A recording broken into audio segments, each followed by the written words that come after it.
නාමල්ගේ ක්‍රිෂ් නඩුවෙන් විනිසුරුවරයා ඉවත් වුණ හේතුව ගැනයි දැන් අපි කියන්න යන්නේ. පාර්ලිමේන්තු මන්ත්‍රී නාමල් රාජපක්ෂට එරෙහිව ගොනු කර තිබෙන ක්‍රිෂ් ගනුදෙනුව සම්බන්ධයෙන් වන නඩුව විභාග කරන කොළඹ මහාධිකරණ විනිසුරු මංජුල තිලකරත්න මහතා එම නඩු විභාගයෙන් ඔහු ඉවත් වන බව අද හෙවත් මාර්තු 27 වෙනිදා දැනුම් දී තිබෙනවා. තමන් සම්බන්ධයෙන් සනත් බාලසූරිය සහ පුද්දල ජයන්ත යන පුද්ගලයින් දෙදෙනෙකු විසින් මුහුණු පොතේ පළ කර තිබූ අදහස් වලින් අනතුරුව තමන්නෙම තීන්දුව ගත් බවත් විනිසුරු මංජුල තිලකරත්න මහතා විවෘත අධිකරණයේ අද දැනුම් දී තිබෙනවා.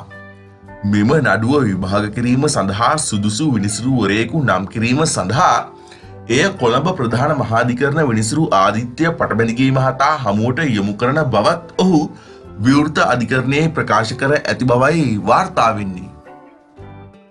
හොඳයි ඉතින්.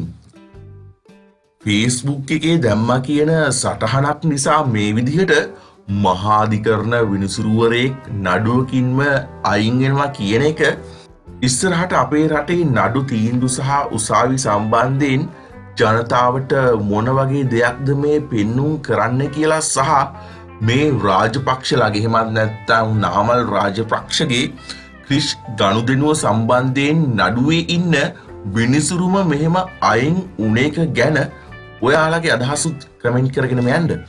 ඒ වගේම මේ වගේ දේවල් ගැන හරියටම දැනගන්න අපේ channel එක subscribe කරන්න අමතක කරන්නත් එපා. ස්තුතියි.